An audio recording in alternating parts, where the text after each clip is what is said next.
श्री द्वारकेश्वर जयती चैनल में आप सभी का स्वागत है। आज हम सुनेंगे पुरुषोत्तम मास की कथा का 17वां अध्याय। बोलो श्री गजानन जी महाराज की जय, सरस्वती मैया की जय, पुरुषोत्तम भगवान की जय। वध दो आज का पाठ। पुरुषोत्तम मास की कथा 17वां अध्याय, सुदेव का पुत्र विलाप। विशेष दिव्य प्रसाद की कथा। कीर्तन पुरुषोत्तम सहस्र नामावली। श्री कृष्ण मंत्रमाला। श्री नारद उवाच। तत् किं भव तस्य प्रबुद्ध तस्य तपोनिधे तन्मे वद कृपा सिंधो शृण्वताम पापनाशनम। श्री नारद ने पूछा, हे कृपा के समुद्र श्री नारायण, तप के भंडार व सुदेव ने बहुत बोध पाया, उसके बाद उनका क्या हुआ? सुनने वाले के पाप नाश करने वाले यह चरित्र मुझे कहो।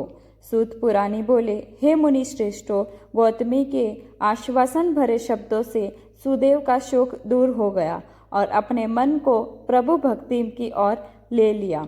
कई दिन बीत गए, अपना पुत्र 12 साल का हो गया। एक दिन जंगल में घास और समिध लेने गया। वहाँ सुखदेव अपने दोस्तों के साथ कुएं पास खेलने लगा। दूसरे लड़के तैरना जानते थे, अतः अंदर जाकर खेल खेलने लगे। सुखदेव ने अपने मित्रों को चकमा देने के लिए गहरे पानी में डूब लगाई। अपने भाग्य में यही लिखा था। वह आगे गया और बुरी तरह से फंस गया। बाहर आने के कुछ प्रयास किए मगर असफल रहा, अतः सुखदेव की पानी में मौत हो गई। कुछ समय तक अपना दोस्त पानी से बाहर न आया तो अन्य लड़के वहां घबराए और तुरंत गौतमी माता के पास आए। घटना की जानकारी दे दी। अपने पुत्र का पानी में डूब जाने की बात सुनते ही दोनों बेहोश हो गए। कुछ देर बाद होश में आते ही कुएं की ओर चले और लोगों की सहायता से अपने पुत्र का शव बाहर निकाला।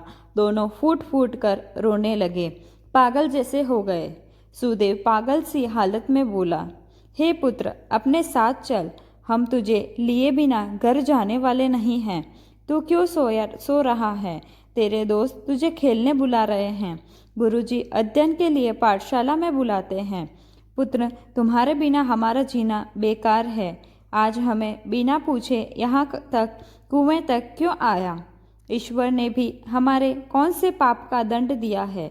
हमने तुम्हारा क्या बिगाड़ा था? क्यों हमारे पुत्र को उठा लिया? हे दयालु, पुत्र वियोग की जलन से हमें बचा लो, हमारी रक्षा करो।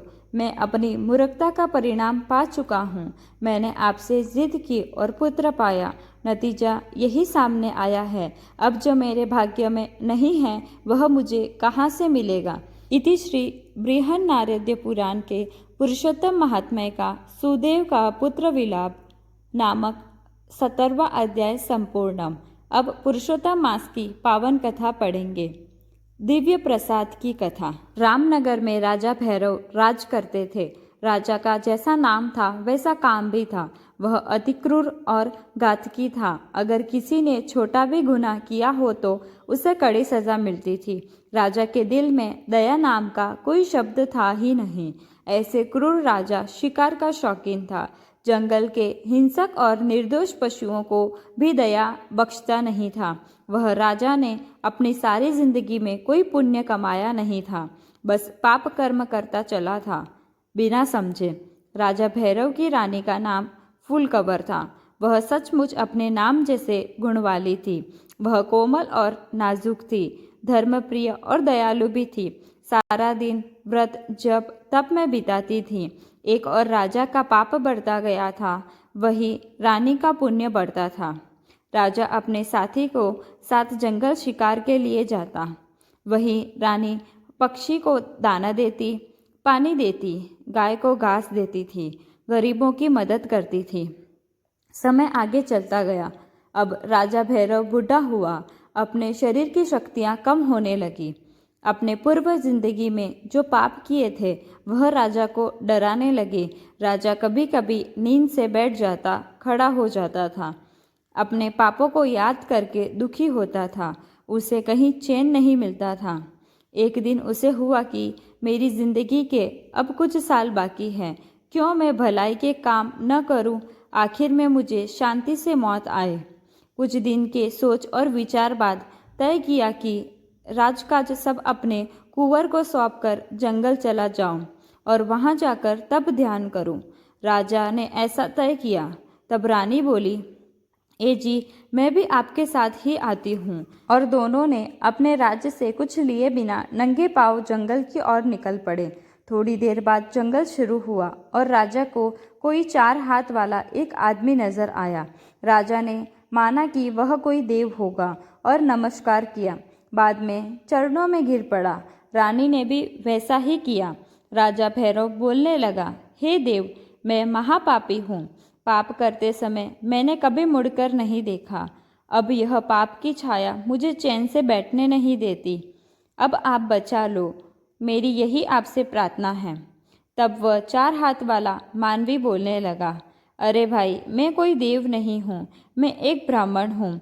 जब तुम दोनों और आगे निकलोगे तब मेरे जैसा 4 हाथ वाले मिल जाएंगे। राजा सुनते ही ताज्जुब में आ गया। वह 4 हाथ वाले ब्राह्मण को कहने लगा, मुझे बता दो यह सब क्या है।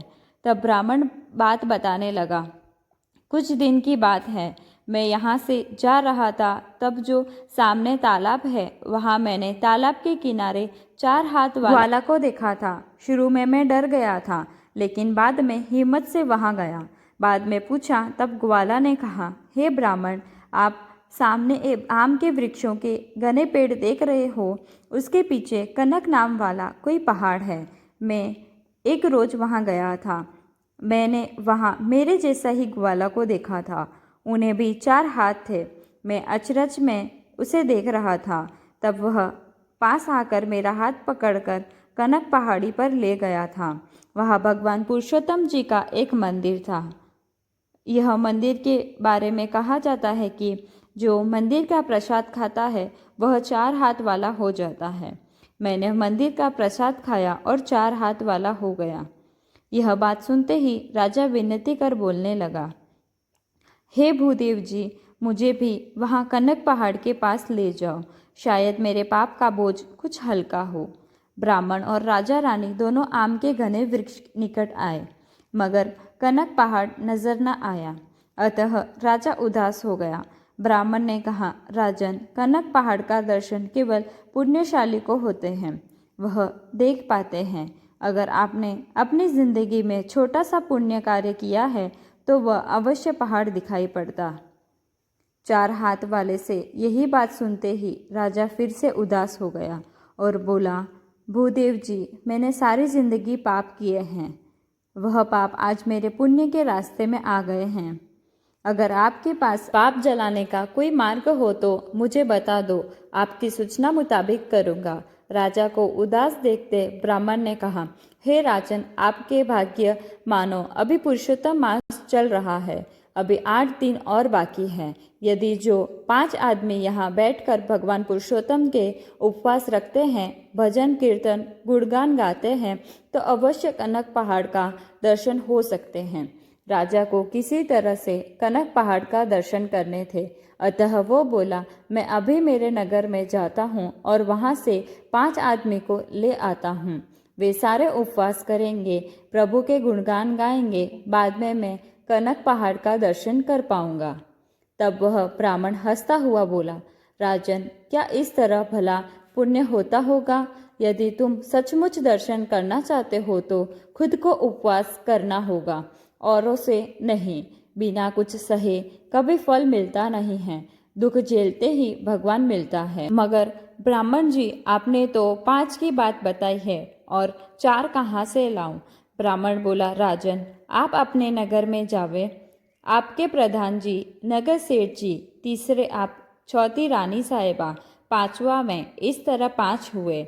हम उपवास करेंगे, भगवान पुरुषोत्तम जी के गुणगान गाएंगे और बाद में जो पुण्य प्राप्त होगा आप कनक पहाड़ के दर्शन कर सकोगे तथा मंदिर वाले दिव्य प्रसाद मिलेगा। राजा ने अपनी रानी को वहां बिठाया और खुद नगर में गया। वहां से अपने प्रधान जी नगर सेठ जी को ले आया। 5 ने स्नान किया, 5 दिन तक सिर्फ पानी पीकर उपवास किया। न अनाज खाया न कोई फल। 5 दिन भगवान के गुणगान गाए। 8 दिन बीत गए। 9वां दिन के आरंभ में कनक पहाड़ के दर्शन के लिए गए। जैसे पहाड़ देखा, राजा की आंख भर आई। 8 दिन के उपवास के कारण अशक्त हुए थे, फिर भी पहाड़ पर आ गए। भगवान खुद राह में खड़े थे। तमाम भगवान के चरणों में झुक गए। प्रसाद खाते ही वे चतुर्भुज बन गए। उन्होंने कहा, हे भगवान पुरुषोत्तम जी, हम चतुर्भुज होना नहीं चाहते, बस हमें अपने साथ बैकुंठ में ले जावे। भगवान पुरुषोत्तम जी के इशारे से बैकुंठ ले जाने को विमान आया और सब बैकुंठ चले गए। शास्त्र धर्म का किया सम्मान, धर्म का सबको करवाया भान। युद्ध में दिया आत्मज्ञान, श्री कृष्ण शरणम मम। रचना की उत्तम भगवत गीता, दिव्य ज्ञान की रस सरिता। जन जीवन मंगल करता, श्री कृष्ण शरणम मम। पांडव को देके धर्माश्रय, सत्य धर्म का किया विजय।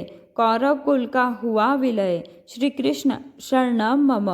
बोलो श्री पुरुषोत्तम भगवान की जय। बोलो श्री कृष्ण कन्हैया लाल की जय। जय श्री कृष्णा। राधे राधे।